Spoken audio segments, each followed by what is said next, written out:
bonsoir à tous. Merci Stéphanie. Donc, je suis le docteur Doric Passeron. J'ai travaillé 10 ans à l'hôpital de la Croix-Saint-Simon et je suis depuis février 2020, donc c'est tout frais, à la clinique Paris-Lila dans le 93, donc au Lila, et à la clinique Arago dans le 14e. Je voulais vous parler ce soir des prothèses de hanches douloureuses. Donc, il faut appuyer sur la flèche.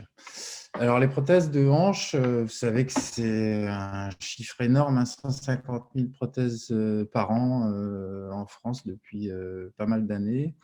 C'est une chirurgie qui a d'excellents résultats parce que 90 à 95% de satisfaits, voire très satisfaits, c'est très très bien. C'est une chirurgie plutôt gratifiante parce que les patients sont très contents et ils s'attendent de plus en plus à d'excellents résultats. Mais 90 à 95% de satisfaits, ça fait quand même 5 à 10% d'insatisfaits. Donc, si on fait des chiffres un peu grossiers, ça fait entre 7 500 et 15 000 insatisfaits par an. Et tous ces insatisfaits, ils vont débarquer dans les cabinets de médecine générale. Ils vont être très présents dans les services de rééducation et dans les cabinets de rééducation. Et donc, il faut savoir comment les prendre en charge, pourquoi ils ont mal. Et vous allez voir que c'est très vaste, c'est une grande fourchette d'étiologie. Et donc, on va essayer de discuter comment bien réfléchir, par quels moyens, et quelques amorces de traitement. Donc, c'est le plan. La prise en charge, je ne vais pas vous parler de la prise en charge chirurgicale, parce qu'évidemment, s'il y a une fracture ou s'il y a un problème urgent, on recontacte le chirurgien. Et le but, c'est d'essayer de réfléchir dans votre cabinet de médecin ou de kiné, comment faire et pourquoi le patient a mal. Donc, pourquoi le patient a mal? Alors, qu'est-ce qu'il faut rechercher? Le délai d'apparition, vous allez voir qu'il est très important. Savoir si les patients ont mal tout de suite ou plus tard. Est-ce que c'est une chirurgie qui est récente ou qui a déjà plusieurs mois, voire années? Où est-ce que le patient a mal? Si le patient a mal plutôt au fémur, c'est quand même assez indicateur de problèmes fémoraux. Les douleurs à l'aine et à la fesse, ils ne sont pas très localisateurs. Ensuite, l'aspect cicatriciel, il faut bien sûr examiner ces patients. Ils ne se rappellent pas tous qu'ils ont été opérés 2 ou 3 ou 4 fois ou 10 fois de la hanche. Donc, si vous avez plein de cicatrices, faut se poser des questions. Et puis, évidemment, une cicatrice rouge, voire qui coule, ça pourra amener un diagnostic assez rapide. La voie d'abord, vous allez voir qu'elle amène des douleurs qui peuvent être spécifiques de la voie d'abord. Ensuite, le matériel utilisé, ça vous allez le savoir dans le compte-rendu opératoire ou par les radios, ou parfois le patient sait ce qu'il a dans la hanche. Ça peut être un argument étiologique. Et puis la prothèse peut être mal mise, ça il faut le chercher sur l'examen clinique et les radiologiques. Et puis évidemment, il faudra s'intéresser à trouver un diagnostic différentiel. Les douleurs de sciatique, et en fait une crise de sciatique, c'est pas si rare après une chirurgie de la hanche, soit en post-opératoire immédiat, soit plus tard, mais c'est vraiment un vrai diagnostic différentiel. Et puis parfois, les hernies inguinales, ça peut être un petit diagnostic différentiel de douleur inguinale, c'est moins fréquent. Donc le délai d'apparition, est-ce que la douleur, elle est depuis l'opération, elle n'a jamais été calmée, ou est-ce que c'est un patient qui allait bien et qui se met à avoir mal? Ça pourra nous orienter dans le diagnostic. Alors, l'évolution post-opératoire normale d'une prothèse de hanche, qu'est-ce que j'annonce aux patients, en gros, quand je leur dis que je leur propose une opération? C'est quand même une opération qui est très fatigante et les patients sont épuisés. Et ça, c'est très constant pendant un bon mois. Et ça, c'est pas ce que les patients racontent quand ils se sont fait opérer. Ils oublient un peu qu'ils ont été très fatigués et ils disent à leurs voisins ou collègues de travail que c'est super, on n'a jamais mal, vas-y, fais-toi opérer. Mais non, c'est une intervention qui se prévoit et donc il faut vraiment annoncer aux patients que pendant un mois, ils vont être épuisés. Donc le premier mois, il est quand même très difficile pour les patients, plus ou moins, avec des patients qui sont quand même bien. Ils sont à la maison, hein, pour la plupart du temps, mais il faut savoir que c'est normal qu'au bout de 2-3 semaines, ils soient, au bout du rouleau, entre guillemets. Je prescris un arrêt de travail qui est 2 mois en moyenne. Il est souvent prolongé à 3 mois, pas si souvent en fait, mais il peut être prolongé à 3 mois, soit par moi, soit par le médecin traitant du patient. Et parfois, les patients sont très impatients et reprennent au bout d'un mois, mais la moyenne, c'est 2 mois. Les béquilles, c'est extrêmement variable. Ça peut être 5 jours et c'est les patients les plus bruyants, entre guillemets, c'est-à-dire c'est eux qui vont dire à leurs collègues, à leurs médecins, c'est super, j'ai jamais utilisé les béquilles, tout va bien. Mais parfois, c'est plus long et c'est pas anormal. Il ne faut pas s'inquiéter qu'au bout de 2 mois, les patients aient encore 1 ou 2 béquilles. Et ensuite, il y a un phénomène cicatriciel au fond de la hanche qui peut durer jusqu'à 18 mois. Et donc, j'ai beaucoup de patients qui m'ont dit bah, tout allait très bien, j'avais pas mal, mais quand même, j'ai commencé à être vraiment très bien, à oublier complètement que j'avais été opéré au bout de 18 mois, voire 2 ans.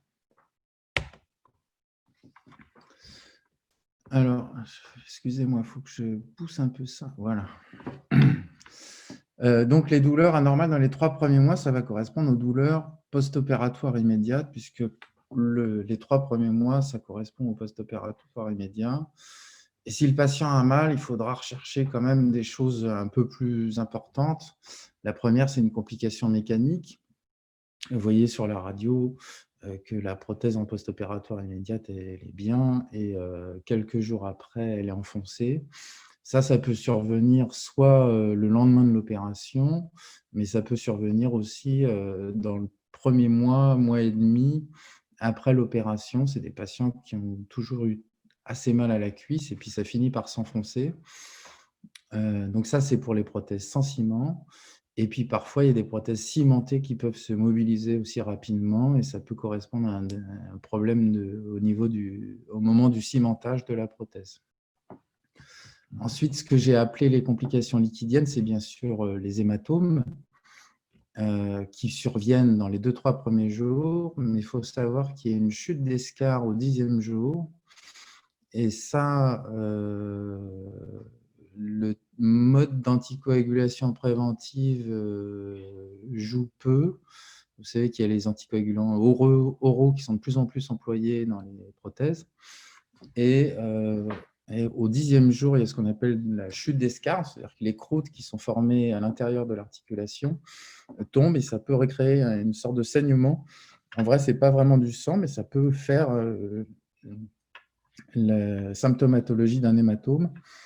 Et donc, il est régulier qu'on soit appelé entre le 10e et le 15e jour par des patients qui n'allaient pas si mal et qui se mettent à avoir une grosse boule sur la cicatrice ou des douleurs majorées qu'ils n'avaient pas.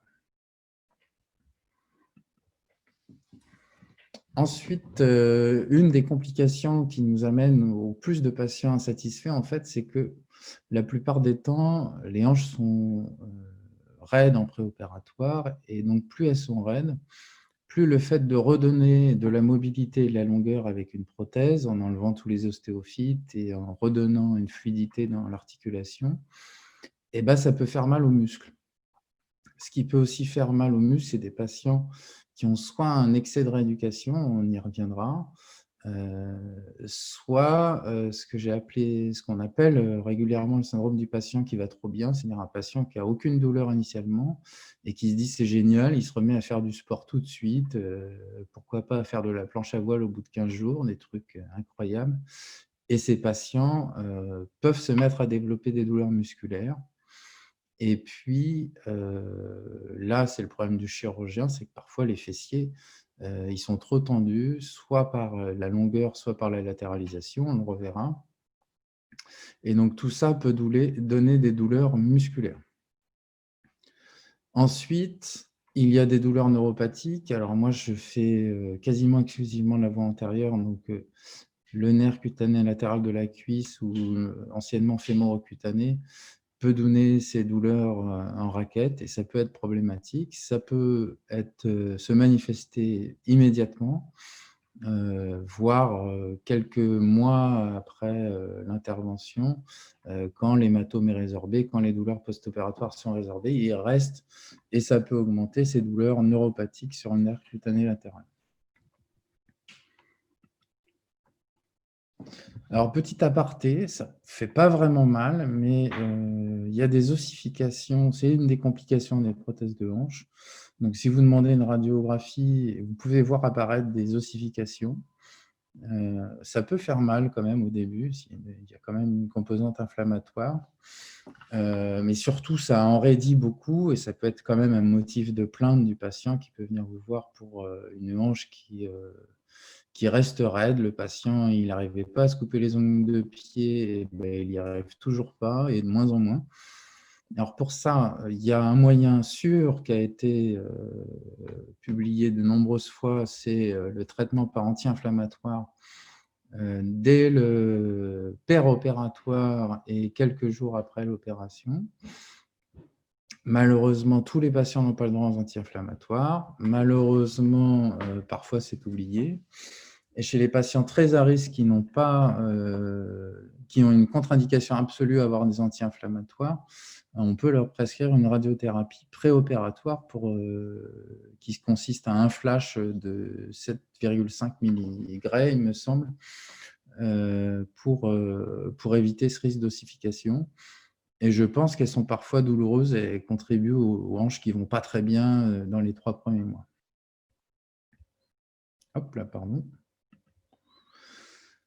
Alors, les douleurs anormales entre 3 et 12 mois. Donc, on n'est plus vraiment dans le post-opératoire immédiat. C'est des patients qui vont plutôt bien et qui se mettent à avoir mal. Donc, on va retrouver toutes les causes que je vous ai décrites. Et puis, on va retrouver des patients qui allaient bien, qui n'ont pas fait grand-chose pendant 3 mois, parce qu'ils étaient dans le post-opératoire, ils étaient fatigués, et qui se mettent à reprendre des activités sans réentraînement à l'effort. Et j'insiste sur ce problème de réentraînement à l'effort progressif. Exemple tout bête, mon oncle, ravi pendant 6 mois, et au bout de 6 mois, il décide de retourner tout son jardin à la bêche. Et ben, il a eu des douleurs après pendant 3 ans, parce qu'il s'est fait une tendinite des fléchisseurs de hanche. Et ça, pardon, je bute sur la faute, j'ai oublié un R, excusez-moi. Ça, on le voit régulièrement, il n'y a pas que mon oncle, évidemment. Et donc, c'est souvent après un intervalle libre.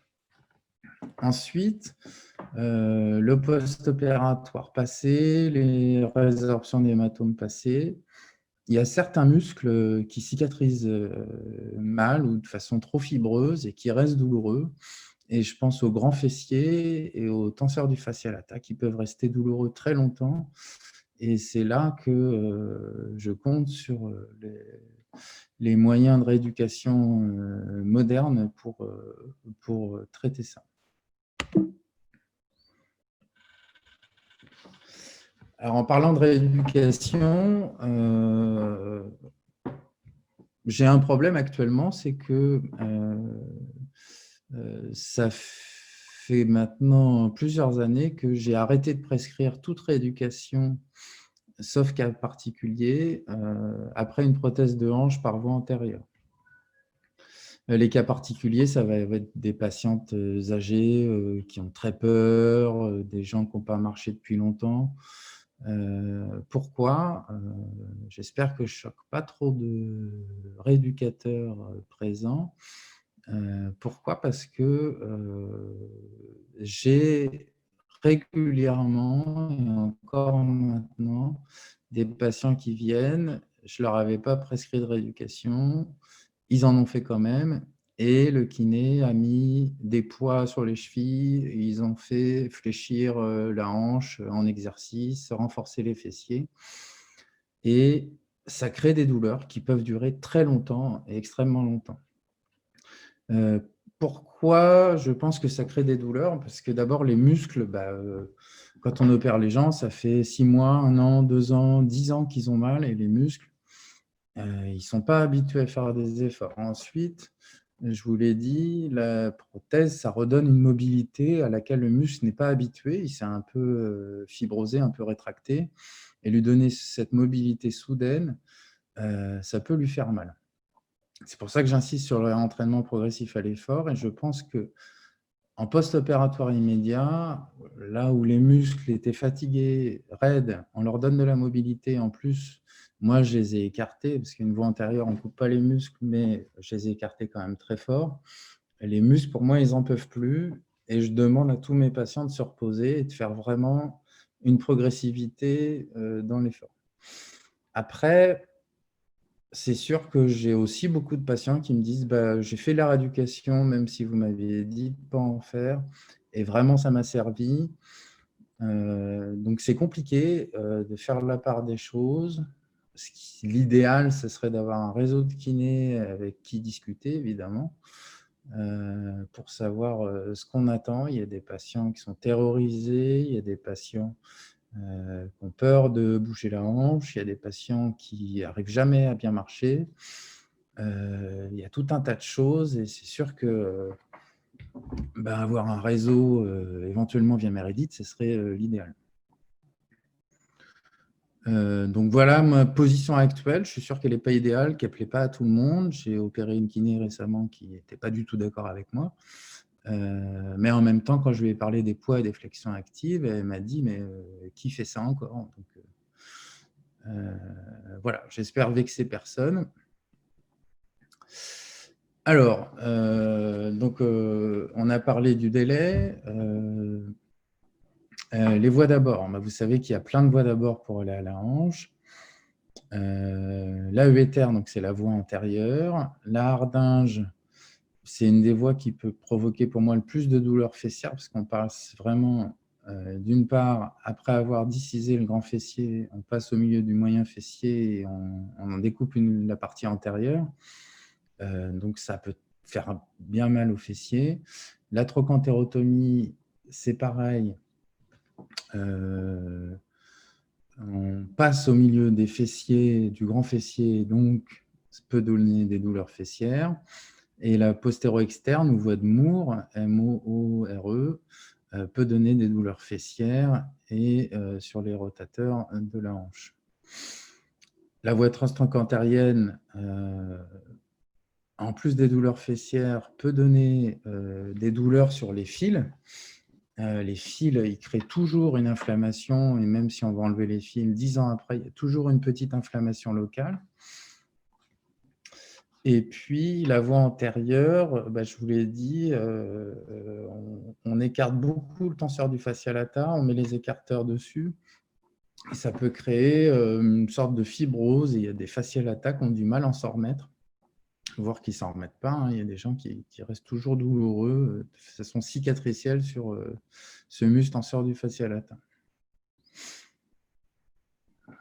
Alors, le matériel, qu'est-ce que vous allez voir dans le compte-rendu opératoire? Vous allez voir que c'est des cotyles qui peuvent être fixés sans ciment et des fémurs sans ciment ou avec ciment. Et dans les 3 premiers mois, une prothèse sans ciment, ça peut donner quelques douleurs de cuisse. Ce n'est pas si rare, mais ça arrive. Ensuite, c'est sûr que si la prothèse de hanche est compliquée, vous voyez que sur la radio, la hanche de gauche, il y a beaucoup de vis. C'est une hanche qui a déjà été visitée pas mal de fois. Le matériel, les vis, au contact des muscles, ça fait mal. C'est du bon sens. Et quand on y va, il n'y a pas que le bon sens, il y a aussi toujours une petite inflammation autour des vis et des choses comme ça. Et puis, c'est des matériels qui sont plus encombrants. Vous voyez que le cotyle est 2 fois plus gros qu'à droite. Donc, ça peut faire mal. Et puis, il faudra rechercher dans le compte-rendu opératoire aussi quel type de frottement a été utilisé. On va voir en fonction du délai que ça peut créer des douleurs plus ou moins spécifiques en fonction de si on a un frottement céramique contre céramique ou métal-polyéthylène ou métal-métal. Par exemple, sur cette radio, on ne voit pas grand-chose. Le fémur a l'air bien, le cotyle est bien accroché à l'os. Puis on voit un petit flou artistique grisé. Puis surtout, si on regarde bien, la tête du fémur, elle est complètement excentrée. Alors cliniquement, c'est pas dur. Souvent, ça fait beaucoup de bruit. Et donc, ça correspondait à une fracture de céramique. Et vous voyez l'image en PROP de cette radiographie. C'est une fracture de céramique. Il s'agit là d'une céramique qui n'est pas une céramique de dernière génération et qui se cassait plus. Alors, qu'est-ce qu'on peut voir comme malposition? L'allongement, ça fait pas mal en soi, sauf si ça rallonge vraiment trop les fessiers ou les fléchisseurs de hanche. L'excès de latéralisation, souvent, ça fait mal aux fessiers parce que les muscles fessiers sont trop tendus. Les malversions fémorales, ça peut être un excès d'antéversion de la tige ou de rétroversion qui peut... vous savez que le psoas, il s'enroule autour du fémur et ça peut lui donner un excès de longueur s'il doit s'enrouler plus pour aller chercher le fémur. Et donc, ça peut créer des douleurs. Et puis, un des facteurs qu'on va rechercher souvent, c'est un débord cotyloïdien. Vous voyez sur l'image en haut, la hanche n'est pas ouverte, mais il y a quand même... alors, c'est un peu pixelisé, mais il y a quand même... Je ne sais pas si vous voyez ma souris, mais il y a un bout de métal qui dépasse, c'est le bord du cotyle, qui sort carrément de la capsule et qui est juste au-dessus du bord du cotyle, il y a le psoas qui passe. Et donc, ce psoas peut être en permanence irrité par ce bout de métal qui est assez agressif pour le muscle. Et vous voyez l'image une fois la capsule ouverte où le cotyle déborde franchement, pas que devant d'ailleurs, un peu partout. Mais le risque, c'est vraiment le débord antérieur sur ces problèmes cotyloïdiens. Un exemple d'excès de latéralisation, si vous regardez l'offset fémoral, c'est-à-dire en gros la distance du fémur par rapport soit au pubis, soit au uradiologique, vous voyez qu'elle est nettement augmentée à gauche. Alors ça, c'est une patiente que j'ai eue il y a plusieurs années. J'ai fini par la réopérer. Je lui ai raccourci la tête, je lui ai raccourci le cotyle. Elle allait mieux. Sauf que le petit truc, c'est qu'on a découvert une infection alors que les radiographies étaient parfaitement normales, que la ponction préopératoire était parfaitement normale. Donc, je ne peux pas vous dire a posteriori si c'était la latéralisation qui lui faisait mal ou l'infection. Toujours est-il que cette image est assez parlante et montre bien un excès de latéralisation fémorale. Alors, une fois qu'on a passé ces 12 mois, on arrive au début de l'usure de la prothèse. Ce n'est pas vraiment 12 mois, hein, c'est plutôt 5 ans. Mais on va rechercher les causes de vieillissement de la prothèse. Donc, ça peut être le décèlement, ça peut être l'usure, et vous avez une radiographie parlante d'usure bilatérale avec une excentration des têtes dans le cotyle qui sont, j'espère que vous voyez tous qu'elles ne sont plus du tout centrées dans le cotyle. Donc ça, c'est témoin d'une usure, sans anomalie par ailleurs. Ça ne fait pas forcément mal. Ce qui peut faire mal, c'est le granulome qui est créé par l'usure du polyéthylène le plus souvent. Et puis, la fracture de céramique, elle peut survenir à n'importe quel moment. Il y a des fractures de céramique qui surviennent très précocement. Donc, dans la première année, c'est souvent un problème de malposition, d'insert mis de travers ou de choses comme ça. Mais ça peut survenir 4 ou 5 ans après, malheureusement. Alors, la métallose, donc ça survient essentiellement, pas que, évidemment, parce que c'est jamais si simple, mais ça survient essentiellement dans les prothèses métal-métal. Donc, il y a 2 types de prothèses métal-métal, soit les grands diamètres, et vous avez une image de radiographie de prothèses de resurfaçage. Ça a été très à la mode il y a une dizaine d'années. J'avais même fait ma thèse dessus en disant que c'était bien. Et on s'est aperçu que ça faisait des énormes métalloses, c'est-à-dire un liquide qui peut ressembler à une grosse tumeur. Et quand on va opérer, c'est tout noir, on a l'impression de vidanger sa moto. Et ça peut créer des ostéolyses osseuses très importantes. Et ça fait mal, évidemment. Et alors, ça ne survient pas que sur ce type de prothèse, ça survient aussi sur donc, les prothèses à coupe métal-métal de petit diamètre. Souvent plus tard, ça c'est vraiment des prothèses qu'on fait des métalloses très tôt, celles que je vous montre en radio.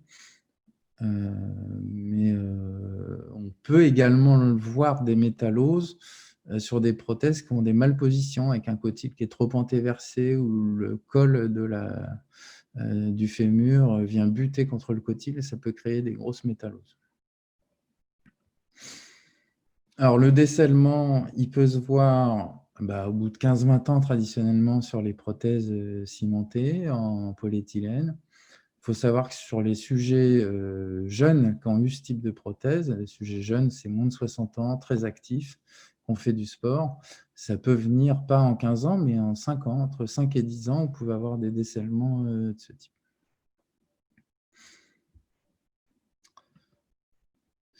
Alors, le granulome, il est créé par les débris d'usure du plastique. Ça fait des microfragments de plastique et le corps humain, il cherche à les absorber, à les éliminer. Et cette absorption crée une inflammation qui active en fait les ostéoclastes, c'est-à-dire les cellules qui sont chargées de détruire les vieilles cellules osseuses et les travées osseuses pour que les ostéoblastes se reconstruisent. Mais il y a un déséquilibre qui est fait.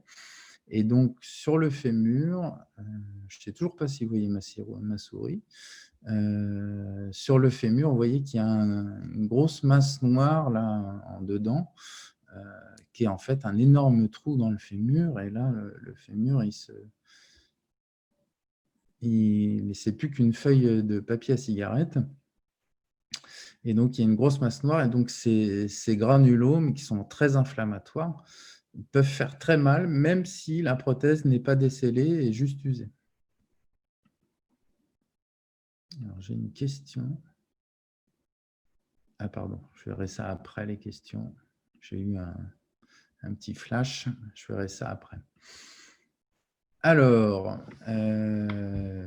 donc, le vieillissement de la prothèse, j'insiste sur la comparativité des radiographies. C'est-à-dire que si on regarde une radio en un temps donné, on peut voir aucune anomalie ou 3 fois rien. Mais sur des radiographies successives, et c'est pour ça que les patients doivent garder les radios et les ramener à chaque fois, on peut voir que la prothèse bouge peu à peu et qu'en fait, elle a l'air bien, mais qu'elle s'est décellée parce qu'elle est montée de 5 mm, 1 cm. Je recommande un suivi des prothèses encore maintenant pour toutes les prothèses. Avec pas le même suivi, il y a des prothèses qui sont usées, mais asymptomatiques.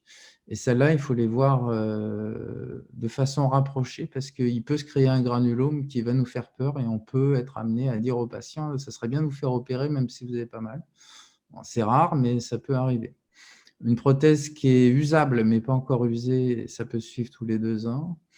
Et pour les prothèses non usables, c'est-à-dire les prothèses en céramique, comme frottement, tous les 4 ans, ça suffit, voire tous les 5 ans. J'ai certains collègues qui disent bah, « j'arrête de les suivre ». Moi, je pense que c'est encore important de les suivre, mais c'est vrai que ça s'espace de plus en plus. Alors, quel que soit le délai, c'est bien beau ce que je vous ai dit, 3 mois, 12 mois, au-delà de 12 mois, il faut évoquer l'infection de la prothèse. C'est très important de l'évoquer, de l'éliminer au moindre doute. L'infection, elle peut être post-opératoire précoce, elle peut être secondaire. Parfois, on a tous les signes ou un signe très évocateur. On a de la fièvre, la cicatrice coule, c'est tout rouge, c'est très chaud. Et parfois, on n'a rien du tout, mais il faut quand même y penser si on a eu un accident cicatriciel après l'opération. Il faut toujours y penser. C'est très important. Un exemple, ce patient, à gauche, donc du côté droit sur votre écran, il a une prothèse qui est manifestement infectée, qui est mobilisée, le cotyle s'est ascensionné, il y a un énorme liseré sur le fémur, il y a le fémur qui est plein d'appositions périostées, et puis en plus, il coulait, ce patient. Et ben, il est venu me voir pour la hanche droite, parce qu'à droite, le cotyle s'est mobilisé, mais il n'était pas infecté. Et donc, j'ai dû le convaincre de l'opérer à gauche pour pouvoir l'opérer à droite, parce qu'évidemment, je n'allais pas lui changer la prothèse à droite, en sachant qu'il y avait cette énorme infection à gauche. Alors, l'allergie, je ne sais pas quoi vous dire. On en parle de plus en plus dans les prothèses de genoux et ça semble être un problème. Dans les hanches, on n'en entend pas parler. Est-ce que ça survient fréquemment? Est-ce que c'est parce que ce n'est pas les mêmes matériaux utilisés dans les hanches que dans les genoux? C'est quand même beaucoup de titane dans les hanches et dans les genoux, on est plutôt dans le chrome, cobalt, molybdène. Il y a peut-être un peu plus de nickel. Et puis, est-ce qu'on a un traitement pour quelqu'un qui aurait une allergie à une prothèse de hanche? Bah, pas vraiment. Donc, le mieux, c'est de continuer à faire l'autruche. Mais je n'ai pas d'autres réponses à vous donner pour l'allergie. On a quand même beaucoup de causes de douleur avant de penser à l'allergie. Petit cas particulier, énormément de fractures du col du fémur chez les personnes âgées sont traitées par prothèse intermédiaire. Alors, ça a été montré que si on faisait des prothèses totales, il y avait plus de complications et les patients ou patientes mouraient plus. Et vous savez que c'est la complication de la fracture du col du fémur, c'est quand même la mort. C'est un taux de mortalité entre 30 et 50%. Donc, il faut essayer de diminuer ce taux de mortalité. C'est pour ça qu'une prothèse intermédiaire, qui paraît logique en plus, parce que ce n'est pas un problème d'usure du cartilage, mais un problème de fracture du col du fémur qui ne va pas consolider. C'est pour ça que c'est quand même fait dans l'immense majorité des cas. Et en fait, ces prothèses intermédiaires, il y a certaines patientes qui restent très actives, qui vont bien, qui marchent, qui reprennent leurs activités. Et puis, elles peuvent s'abîmer le cartilage du cotyle, donc ça fait une cotyloïdite, très rapidement. Ça peut mettre moins d'1 an, ça peut mettre entre 1 et 3 ans. J'espère que vous m'entendez bien, parce que j'ai une connexion Internet instable. Et cette cotyloïdite, elle est aussi favorisée si on a trop rallongé la hanche. Donc ça, c'est un problème de chirurgien. Ça, il faut y penser. J'ai des messages inquiétants. Donc, c'était ce petit aparté. Alors, qu'est-ce qu'on a comme batterie d'examen pour essayer d'avancer? On va avoir les radiographies, les os, la biologie, le scanner, IRM, on va tout détailler ensuite. Les radiographies, elles sont bien sûr indispensables. On voit la radio, on comprend qu'il a mal. Elles sont simples. Le bassin de face, il est de préférence fait debout. Et pour mieux voir la prothèse, on fait une hanche de face et de profil qui est cette fois-ci couchée. Les radios doivent être comparatives dans le temps. J'ai déjà abordé le sujet, mais ça permet de voir une évolution d'une mobilisation de prothèse qui se fait très doucement. Et donc, c'est le plus souvent suffisant. Les radiographies, c'est indispensable. Les hausses, ça se fait de plus en plus souvent. Ça permet de voir, par exemple, une vraie inégalité de longueur, parce que parfois, c'est difficile. Ce n'est pas disponible partout, mais ça se fait de plus en plus. Et ça permet d'avoir une analyse un peu plus fine des problèmes qu'on peut avoir. En biologie, il n'y a pas grand-chose. Vous évoquez une infection, c'est très bien de faire une numération et un bilan de CRP. Vous évoquez un hématome, vous faites un bilan d'hémostase. Et puis, vous évoquez une métallose.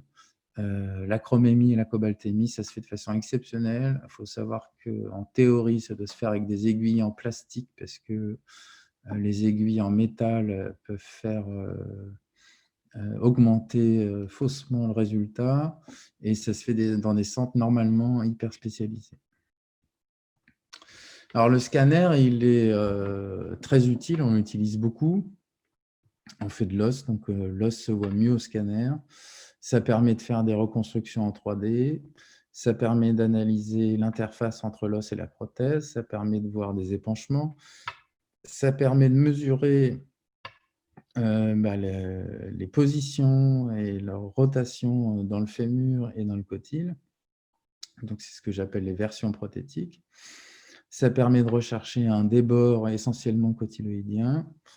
Donc, c'est extrêmement intéressant. Et dès que la radio n'est pas suffisante, le scanner est d'un très grand apport. Par exemple, cette hanche que je suis depuis 4 ans, on ne voit vraiment rien à la radio. Et sur le scanner, en fait, il y a un énorme épanchement et cette patiente est en cours d'exploration. L'IRM, je vous ai mis exprès une radio de genou. Les prothèses, ça fausse beaucoup les images. Alors maintenant, il y a des séquences très spécifiques comme la Maverick. C'est vraiment dans des cas très spécifiques de tumeur ou d'infection et ce n'est pas en pratique courante. La scintigraphie, petit point sur la scintigraphie qui me paraît important. Elle se fait toujours au Technetium 99M. Il faut savoir que la première année, quel que soit le type de prothèse, ça hyperfixe et donc le résultat, il n'y a pas de conclusion possible ni imaginable. Et si c'est une prothèse sans ciment, c'est vrai pendant 2 ans. Donc, si vous faites une scintigraphie pour quelqu'un qui a mal et que le scintigraphiste dit que ça hyperfixe et donc la prothèse ne va pas bien, c'est faux. Pendant 2 ans, ça hyperfixe et donc ça n'a pas d'intérêt avant 2 ans post-opératoires, en gros, à retenir. Et puis, il y a des scintigraphies qui sont développées avec des leucocytes marqués. C'est très compliqué. En pratique, ça n'a pas d'intérêt non plus. Ça ne permet pas de savoir si une infection ou pas. Alors, la ponction, elle ne se fait pas à l'aveugle en consultation, elle se fait par un radiologue, donc sous contrôle radiologique, ou par un chirurgien au bloc opératoire.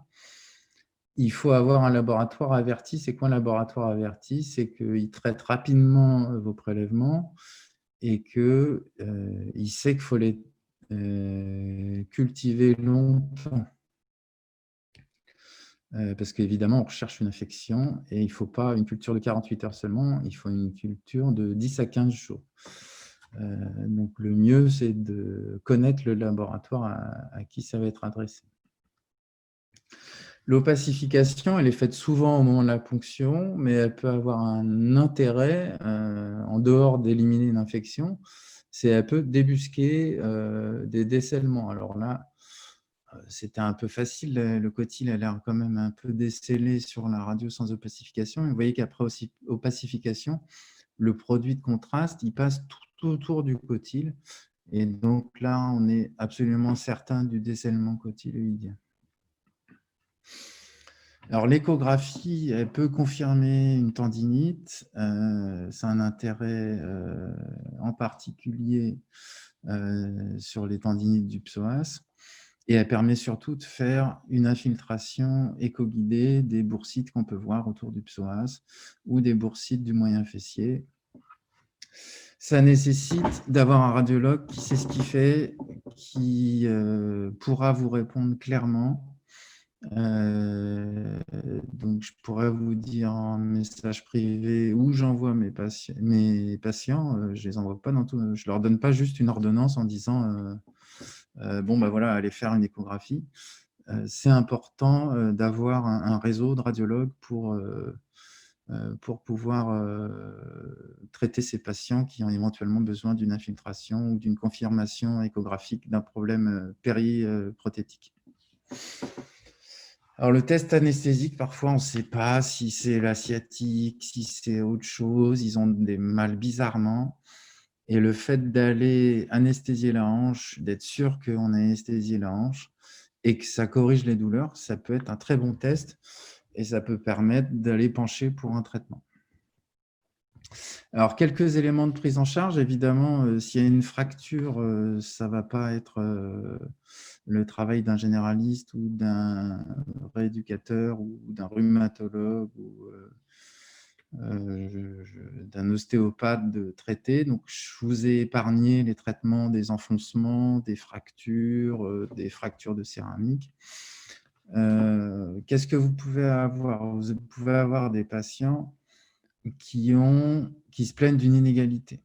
Alors, parfois, c'est une fausse inégalité, il faut le savoir, c'est que quand on retend les fessiers, ça peut donner une abduction parce que les fessiers sont rétractés et ça peut rallonger faussement. Et puis parfois, il reste une arthrose de l'autre côté et on est bloqué en adduction et donc le bassin peut rester déséquilibré. Donc, c'est difficile de faire la part entre une fausse et une vraie inégalité. Et parfois, les hausses peuvent être d'un bon apport. Quand compenser, ça dépend des patients. Parfois, il faut les compenser tout de suite parce qu'ils ont une inégalité fonctionnelle, même si elle est fausse ou vraie, et quitte à les diminuer progressivement. Et parfois, il faut leur dire d'attendre 3 mois en attendant que le bassin se rééquilibre tout seul. Et s'il reste 5 mm ou 10 mm, on compense après. Et alors, comment moi, je trouve qu'une inégalité, si elle est ressentie, c'est à partir de 8 mm, 10 mm. Et donc, mettre une semelle de 1 cm, 1 cm 5 dans la chaussure, je trouve que ça n'a pas de sens, il n'y a plus de place pour le pied. Et donc, le mieux, c'est le cordonnier. Ça ne coûte pas très cher. On fait faire une semelle sous les chaussures les plus utilisées. Et ça se passe très bien. Alors, les douleurs antérieures, c'est très fréquent. Elles ne dépendent pas de la voie d'abord. C'est-à-dire qu'on peut en voir, quel que soit le type de voie d'abord. On va rechercher un débord cotyloïdien, donc ça, c'est le scanner essentiellement, et l'échographie qui nous permettent de le savoir. On peut voir également une malversion fémorale. Parfois, vous voyez les patients qui marchent en grande rotation interne. C'est louche. Il y a peut-être un problème au niveau de la tige fémorale. Et puis, le scanner permet de mesurer précisément les versions des prothétiques. Parfois, il y avait une rétraction du psoas, soit préopératoire. Ça peut aussi se déclarer en post-opératoire. Et donc, cliniquement, c'est des patients qui marchent en flessum, qui n'ont plus d'extension de la hanche. Et puis, parfois, les douleurs antérieures, ce n'est pas du tout le psoas, c'est le fascia lata et c'est les problèmes cicatriciels que je vous ai évoqués. Et puis, qu'est-ce qui peut faire mal devant aussi? Ça peut être le fameux nerf fémoro-cutané. Alors, le traitement, c'est les médicaments. Les anti-inflammatoires, ils ne sont pas toujours efficaces. C'est aussi les médicaments pour les douleurs neuropathiques, le Lyrical Neurontin, le Versatis, c'est régulièrement utilisé. Et puis, il y a les médicaments classiques. Et puis, il y a beaucoup la rééducation. Et la première chose, c'est l'étirement des fléchisseurs. Alors, parfois, les patients peuvent le faire en auto-rééducation, mais moi, je prescris souvent une rééducation en cabinet à faire. Et alors, j'ai mis volontairement cette photo d'appareil à onde de choc. J'espère que c'est une photo moderne. Vous voyez d'ailleurs que sur l'image, c'est une hanche qui est reproduite là sur le petit écran. Moi, j'ai beaucoup dans mon expérience, enfin beaucoup, quelques patients qui ont été guéris par les ondes de choc sur une prothèse de hanche et j'ai de plus en plus de mal à trouver des rééducateurs, kinés qui acceptent de faire des ondes de choc parce que ça serait contre-indiqué dans les prothèses de hanche. Alors moi, pour avoir enlevé beaucoup de prothèses de hanche dans ma vie, je peux vous assurer que les ondes de choc, il n'y a aucun moyen qu'elles décèlent une prothèse de hanche ou qu'elles la me mobilisent. Donc j'espère qu'on pourra traiter ce type de patients qui ont des tendinites qui peuvent durer 2, 3, 4 ans, c'est l'enfer pour eux, avec des ondes de choc. Et puis après, il y a les moyens plus classiques, moins controversés, l'électrothérapie, l'ultrasonographie, les massages, toutes ces choses-là, avec effectivement, pour moi, une préférence pour les étirements et les ondes de choc. Parfois, on demande au radiologue de faire des infiltrations. Exceptionnellement, il y a des chirurgies qui sont faites qui consistent à couper le tendon du psoas, mais en fait, tout va dans le même sens, c'est qu'on a une rétraction musculaire initiale et qu'on a un muscle qui est trop sollicité pour X ou Y raison. Et donc, la ténotomie du psoas, ça consiste tout simplement à agrandir à la longueur du muscle. Les chirurgies du nerf cutáneo latéral, je sais que ça existe, mais j'en ai jamais fait. Et parfois, on peut essayer d'aller le brûler. Voilà. Qu'est-ce que c'est que ça? On peut essayer d'aller le brûler avec des anesthésiants. Ensuite, les douleurs fessières, elles sont plutôt favorisées par les voies d'abord postérieures ou les problèmes de cotyle, les excès de latéralisation et puis les tendinites du moyen fessier. Alors, les tendinites du moyen fessier, elles ne dépendent pas des voies d'abord postérieures uniquement, hein. On en retrouve aussi dans les voies antérieures. Et c'est pareil, les étirements, c'est assez difficile de faire comprendre aux patients comment s'étirer le moyen fessier, mais ça reste un très bon traitement, comme pour toutes les tendinites.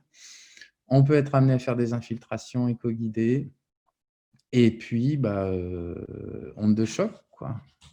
Puis il y a le froid et je trouve que ça marche, ça répond mieux aux anti-inflammatoires. Petite diapo sur les infections. Je vous rappelle que le traitement de l'infection d'une prothèse de hanche, c'est un traitement médical et chirurgical. C'est-à-dire que l'un ne va pas sans l'autre. On ne peut pas donner des antibiotiques sans chirurgie. On ne peut pas faire de chirurgie sans antibiotiques. Donc, c'est les deux. Ça peut être traité le plus souvent par le chirurgien initial qui a fait l'opération. Que l'infection soit aiguë, post-opératoire ou plus tard. Après, si c'est une bactérie complexe, si c'est un patient multi-opéré, si c'est un patient qui a déjà eu 1 ou 2 infections, il faudra contacter un CRIOAC. Qu'est-ce qu'un CRIOAC? C'est un centre de référence des infections ostéo-articulaires. Et donc, il y a plusieurs centres à Paris. Ça sera la Croix-Saint-Simon et l'hôpital Ambroise Paré pour les centres référents. Puis, il y a des centres affiliés qui sont la Pitié, la Reboisière, Versailles et autres. Vous tapez CRIOAC sur Internet, vous trouvez. Ou alors, s'il y a un problème de contact avec le chirurgien initial, mais le plus simple, c'est de garder un bon contact entre le chirurgien et le patient. Et j'insiste, jamais d'antibiotiques en probabiliste. On le voit encore trop souvent, des patients qui ont eu un écoulement ou quelque chose, ou une ponction même qui se retrouve positive et qui viennent avec un antibiotique en cours. Ça retarde juste le traitement, ça ne sert à rien d'autre. Je vous rappelle, traitement médical et chirurgical.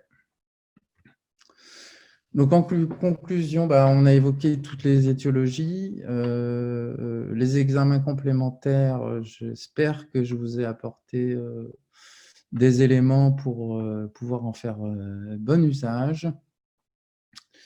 Et dans la prise en charge post-opératoire, vous avez vu qu'il y a une amélioration nécessaire sur la prise en charge post-opératoire immédiate et puis sur la prise en charge des douleurs. J'espère que j'ai répondu à vos attentes. Je vous remercie.